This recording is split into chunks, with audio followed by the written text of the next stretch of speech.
se llamaba así, viene de una base, de una estructura claramente justicialista. Por consiguiente, cuando uno habla de inclusión, está hablando de cómo la propuesta económica, o mejor dicho, el proyecto político, para retomar los ejes del texto, el proyecto político tiene objetivos económicos. Objetivos económicos que son ni más ni menos que la inclusión social.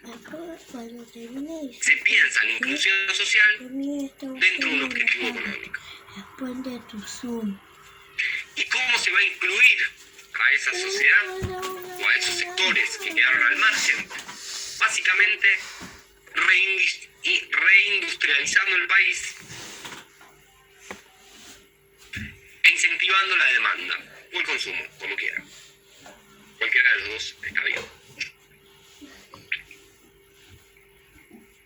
Y el eje de ese programa económico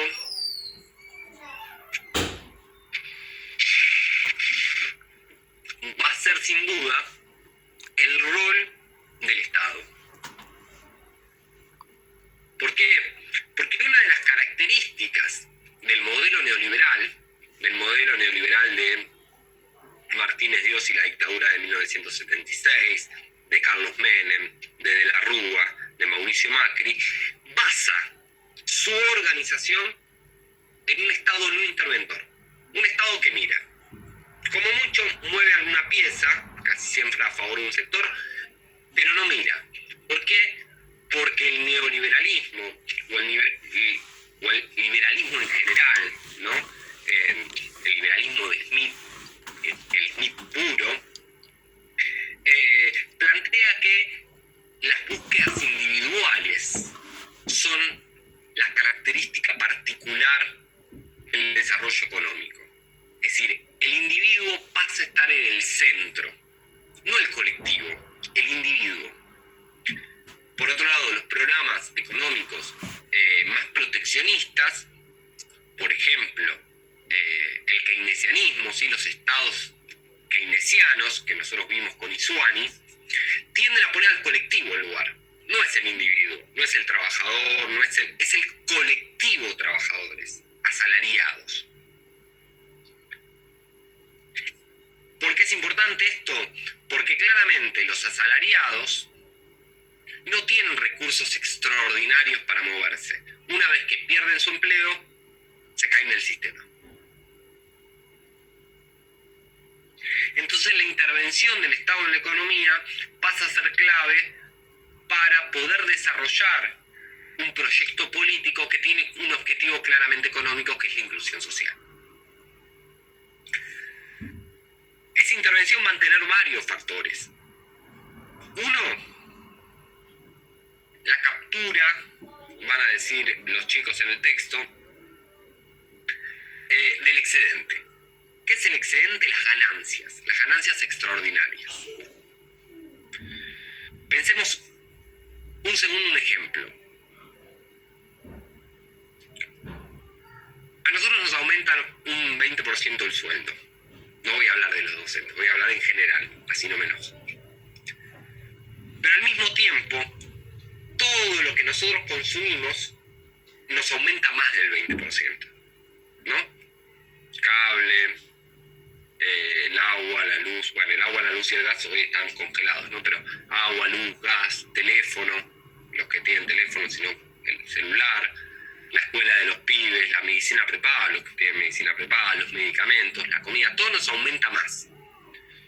Supongamos que nos aumentan un 20% y todo aumenta un 30%, ese 10% es un excedente, ¿sí?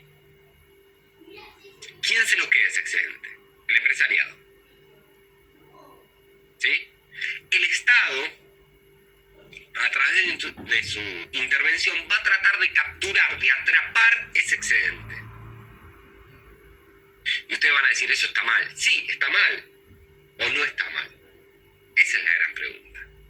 Porque está mal dependiendo de cuál es el objetivo que tiene la captura de ese excedente.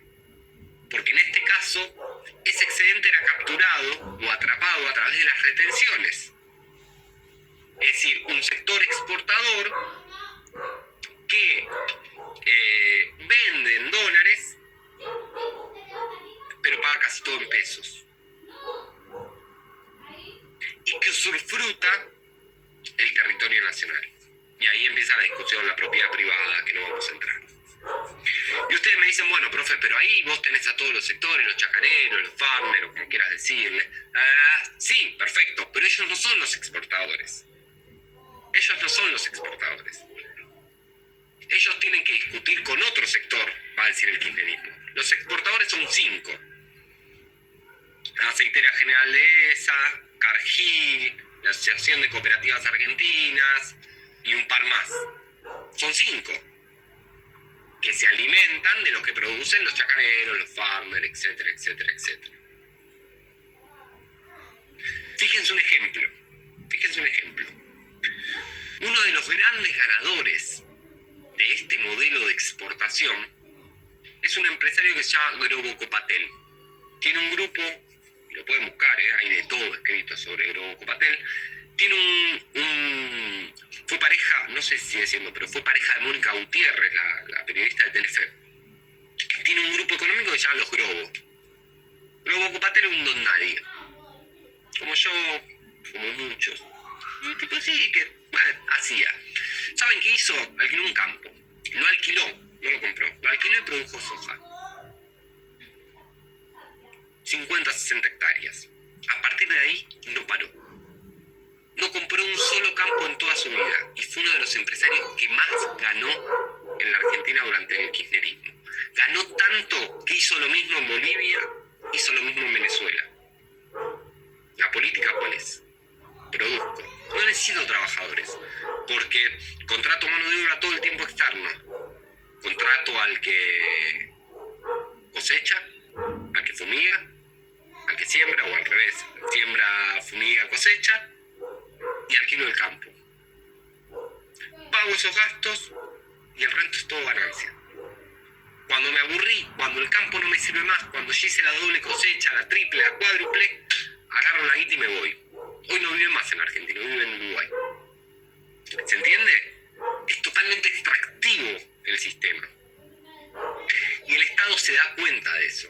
Se da cuenta que esos sectores están obteniendo ganancias extraordinarias. Entonces, ¿qué dice? Bueno, sí, ganás, está bien, pero un pedazo me lo das a mí. ¿Por qué? Porque después te vas y eso queda. Lo mismo podría haber hecho con las mineras, no con las petroleras, que no pasó. Pero bueno, no importa. ¿Y qué va a hacer con ese excedente que obtiene de las retenciones? Básicamente lo va a utilizar para subsidiar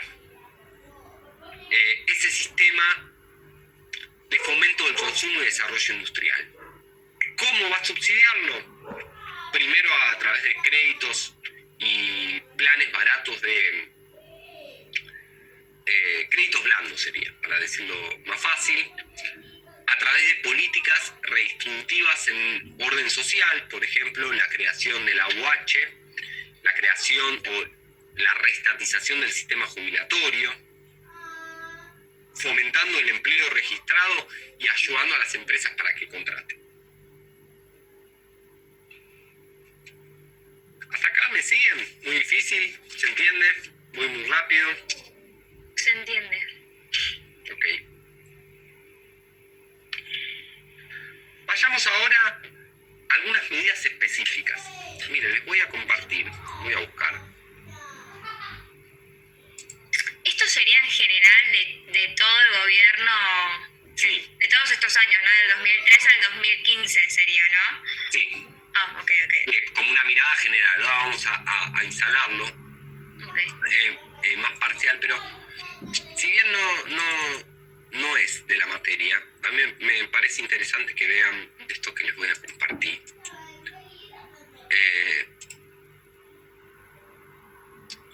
A ver si se ve.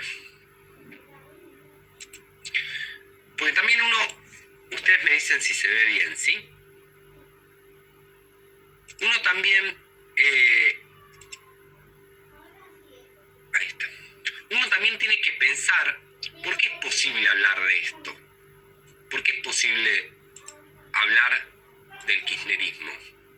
¿Se ve bien la pantalla? Sí. Bueno, fíjense, no tiene nada que ver con el texto, pero para que vean la idea, ¿no? Nosotros estamos hablando de que se instala un proceso de inclusión social como una política, que se plantea un proceso de reindustrialización y que se toman las retenciones como forma de redistribuir el ingreso. Y ustedes fíjense ahí, ¿por qué es posible en cierto punto ese proceso de reindustrialización? Por el aumento de las exportaciones, algo que venimos charlando en un contexto de demanda global, pero también por dos elementos más que me parecen muy interesantes nombrar y que el trabajo los nombra ahí como por el costado. Primero, es que la Argentina tiene una capacidad industrial instalada. ¿Qué quiere decir? Las fábricas no se vendieron, las fábricas se cerraron. ¿Se entiende eso? Por consiguiente era levantar la persiana y ponerlas a trabajar. Después, en todo caso, mejorar la tecnificación. Y por otro lado, la devaluación de la moneda del 2002 terminó generando que la mano de obra sea muy barata y además haya mano de obra disponible. ¿Por qué? Porque dijimos, termina con un 25-27% de desocupación y al mismo tiempo el salario estaba totalmente depreciado. ¿Por qué? Porque veníamos de años de salarios congelados y al mismo tiempo le pegó una devaluación del 40%. ¿Sí? El dólar pasó de 1 a 1,4. ¿Se ve el contexto? Por eso también es interesante, a mí no es la verdad que Alberto Fernández no es un presidente que me caiga bien, y tampoco me caen bien la mayoría de sus ministros. No me gusta lo que hace, no me gusta cómo lo está haciendo. Pero sí es cierto, y acá coincido con él, es que en el momento en que la pandemia frene, inevitablemente va a haber un crecimiento económico. ¿Por qué? Porque miren lo que dice ahí. ¿Capacidad industrial instalada tenemos? Sí, tenemos. Lo que pasa es que las fábricas están cerradas. ¿Tenemos mano de obra disponible? Sí, tenemos un 14% de desocupación. ¿Los salarios están despreciados? Sí. Si nos viven, iba a decir una guarangada, nos viven matando con salarios re bajos. Venimos perdiendo los asalariados hace meses. ¿Hay empresarios dispuestos a invertir? Sí, también, que la tienen acumulada de la valorización financiera de Macri y no saben qué hacer porque se la dejaron en pesos, o no saben qué hacer, cómo moverse porque, bueno. Entonces, ¿se dan cuenta? Es cierto, un gobierno puede tener muchos objetivos. Un gobierno puede promover un montón de cosas, pero solamente puede hacerlo si tiene las condiciones para hacerlo. Cuando uno dice, ¿por qué Macri se endeudó en 50.000 palos verdes? Uno tiene que decir antes, ¿por qué hubo un kirchnerismo que se desendeudó? Algo que vamos a ver. Cuando uno dice, ¿por qué hay un macrismo y por qué hay un kirchnerismo, un frente de todos, un frente para la victoria? Porque en el 2001 chocaron el barco, ¿no? La UCR le hizo parche al barco. Entonces le dio espacio a esto. Digo, para que entendamos, en ese 2001 aparecen figuras que hasta ahora no existían. Macri, Néstor Kirchner, Lilita Carrió, eran figuras totalmente secundarias. Digo, sí, había una elección, había creado el ARI, Lilita Carrió, ¿no? Venía del radicalismo, venía del Chaco, ella nativa de Chaco, pero no la conocía nadie. Y Macri era el presidente de Boca, un nenito bien que tenía plata para hacer lo que quería. Y se dan cuenta, hay un contexto que determina. Y les voy a mostrar,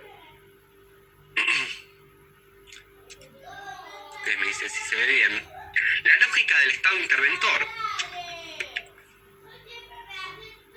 que tiene que ver un poco con el aumento del gasto público.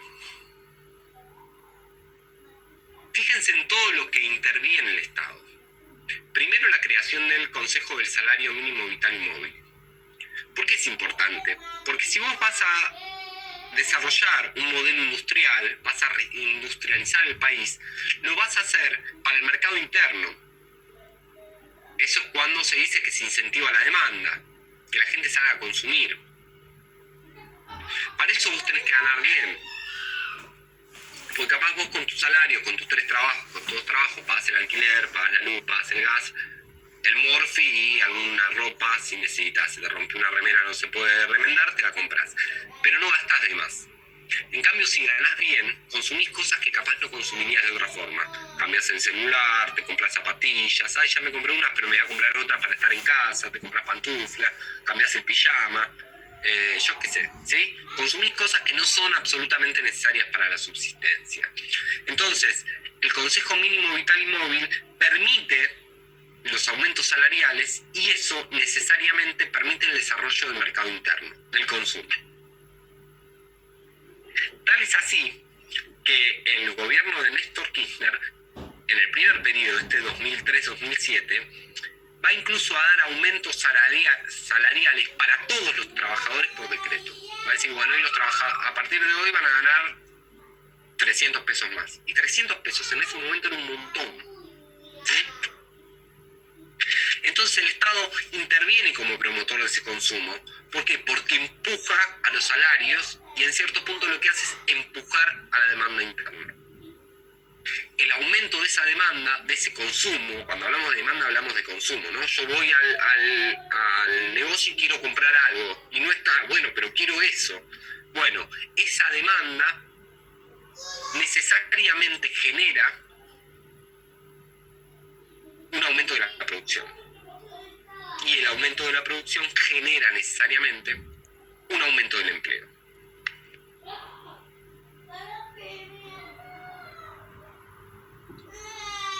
El Estado se preocupa mucho durante el periodo kirchnerista, durante todo el ciclo, en que el trabajo sea registrado. ¿Por qué el trabajo tiene que ser registrado? Una, porque aporta al Estado, pone platita, ¿no? Paga los impuestos. Dos, porque garantiza un círculo virtuoso donde el trabajador cobra todo. ¿Y por qué es importante que el trabajador cobre todo? ¿Por qué es importante que el trabajador cobre el aguinaldo? Porque ahora cuando venga junio, estamos en junio, cuando cobremos los aguinaldos los trabajadores en blanco, ese aguinaldo, bueno, no es el periodo para decirlo, ¿no? Porque no va a pasar, pero cuando uno está más o menos bien económicamente, ¿qué hace con el aguinaldo? Se lo patina. Recontrapatinás. Aunque vas de vacaciones, ¿qué hace? Eso de irte de vacaciones y cocinar. Pensaba lo mismo, pero no sé si iba al caso de gastarlo. Claro, pero sí, totalmente. Sí, lo patinás. Era más o menos lo que buscaba eso, ¿no? Que tiene que ver con el concepto del salario mínimo vital y móvil, que sería como que tengo un buen sueldo y bueno, que se produzca todo esto, ¿no? Correcto. ¿Qué decís? Okay. Sí, tiene que ver con eso. El trabajo registrado da un conjunto de derechos. Fíjense en cosas básicas. Los sectores medios acomodados, generalmente, no lo hacemos, ¿no? Pero generalmente el trabajador que usa su obra social, ¿no? Bueno, en mi caso yo uso mi obra social. En el caso de mi hija, por ejemplo, no. Le pago una prepaga. Pero cuando vos pensás el pago de la prepaga, vos pagas 4 lucas de prepaga. Si vos lo tenés por obra social, no pagas 4 lucas. ¿Y qué haces con esas 4 lucas? La patinás. Sí. ¿Se entiende? Claro. Bueno, a mí me pasa justamente eso con la obra social. Como es medio complicado, tengo que contratarla, tengo que hacerla yo particularmente y la verdad que me parece mucha plata. O sea, así una normal y qué sé yo, digo, bueno, entonces voy restando. Bueno, si yo tengo que comprar este remedio, entonces ponele, no sé, ponele que salga 5.000. Yo te digo, en realidad están 4.000. Pero digo, bueno, este remedio me sale, no sé, 1.600. Entonces, como que voy restando a ver cuánto en general me saldría esa obra social porque supuestamente te tiene que cubrir un montón de cosas. Claro. Y son cosas así que pienso que decir, no, como que todo el tiempo tenés que hacer cálculos. Es horrible.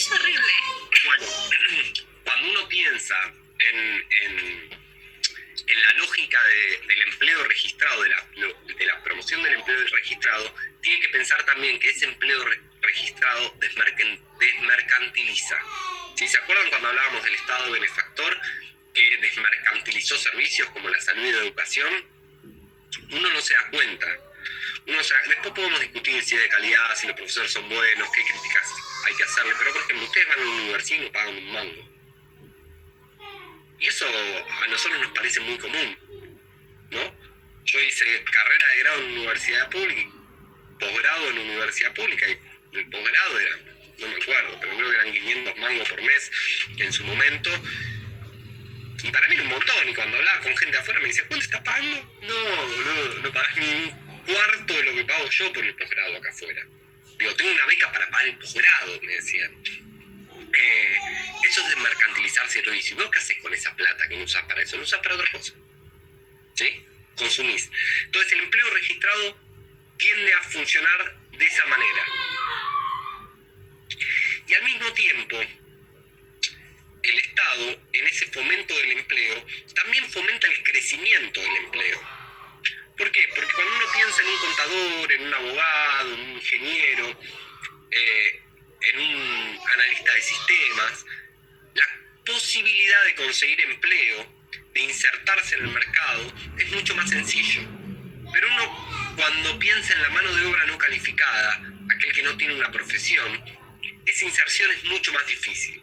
Y ahí es cuando aparece ahí es cuando aparece el rol del Estado promoviendo la obra pública. ¿Por qué? Porque la obra pública, bien aplicada, permite la contratación de mano de obra no calificada. Entonces, ahí vemos cómo el Estado, durante el periodo kirchnerista en general, pero lo podemos posicionar como el punto inicial en ese 2003, por un lado interviene con los salarios, por otro lado interviene con los empleos, con la generación de empleo, y por otro lado aparece con la mejor distribución del ingreso a partir básicamente, ¿no?, de absorber el excedente.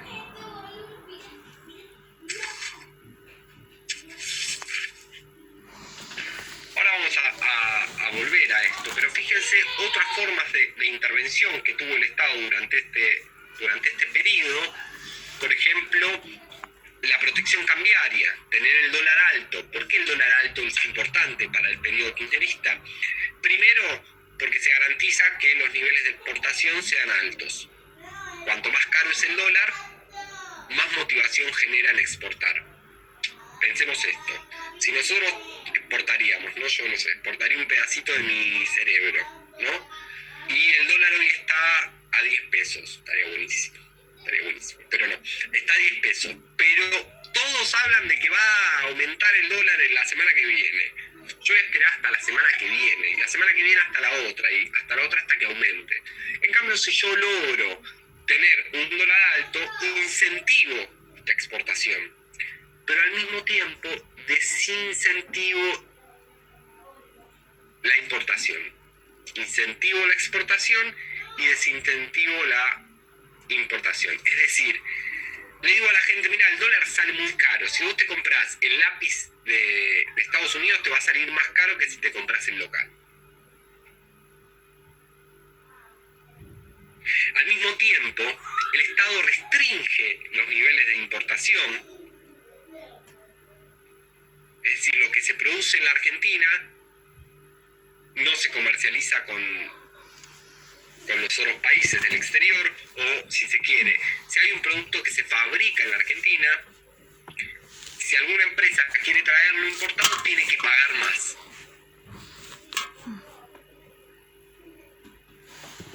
Y por otro lado, fíjense en ese cuadro cómo también hablamos de políticas de aumentos de ingresos en sectores vulnerables. La moratoria jubilatoria, que eso lo voy a explicar mínimamente por si no lo saben. Las jubilaciones fueron estatizadas, fueron privatizadas durante el menemismo, después se reestatizan durante el kirchnerismo en el periodo de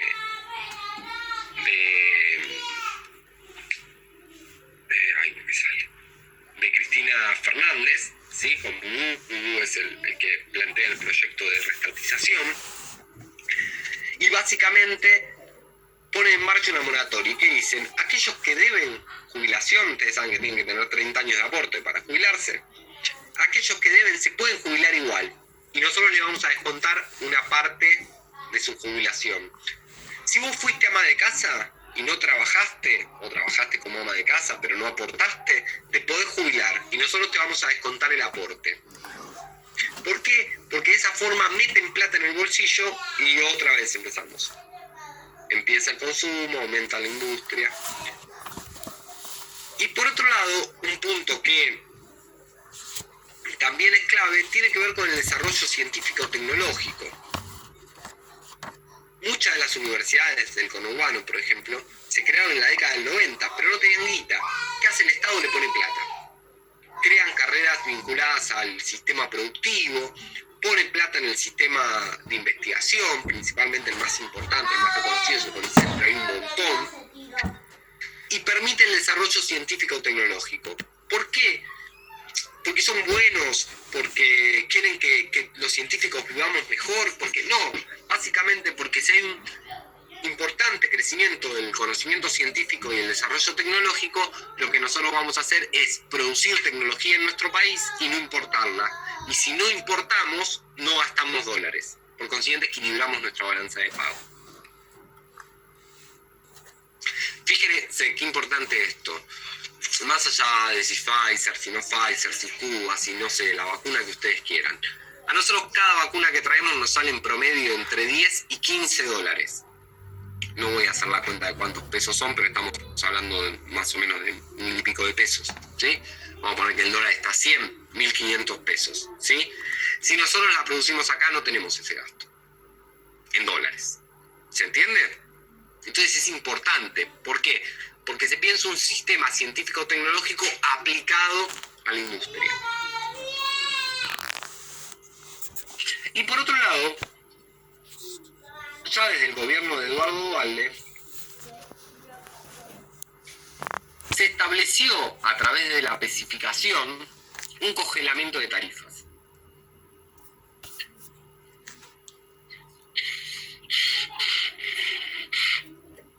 ¿Por qué era importante el congelamiento de tarifas? Básicamente porque las tarifas, cuando se firmaron los contratos de privatización en la década del 90, estaban dolarizadas. Entonces, si aumentaba el dólar, aumentaban las tarifas, que es lo que pasó durante el macrismo, ¿no? Entonces las tarifas iban a ir a la mierda.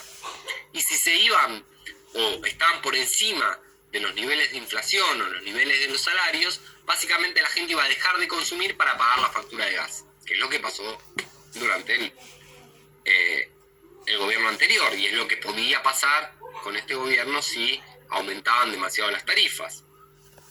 Por consiguiente, el Estado comprimió ese aumento, se hizo cargo, lo pagó el Estado, a fin de que las tarifas residenciales e industriales no aumenten y de esa forma el gasto se distribuya de otra manera.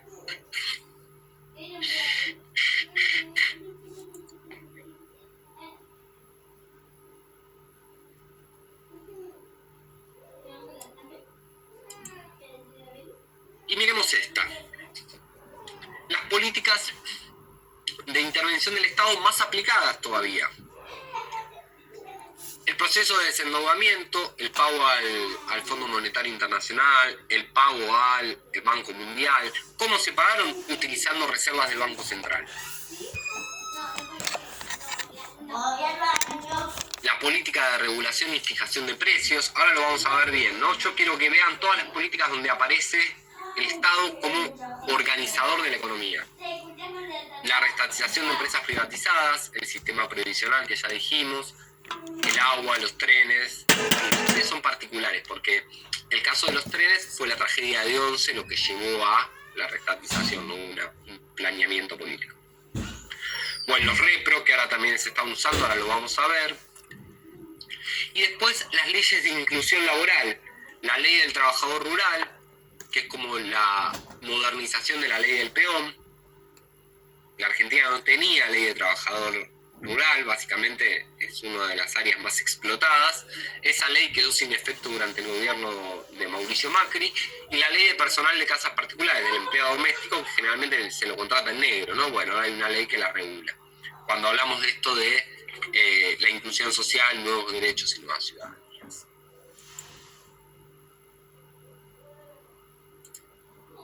Hasta acá más o menos me siguen, voy a dejar de compartir. Sí.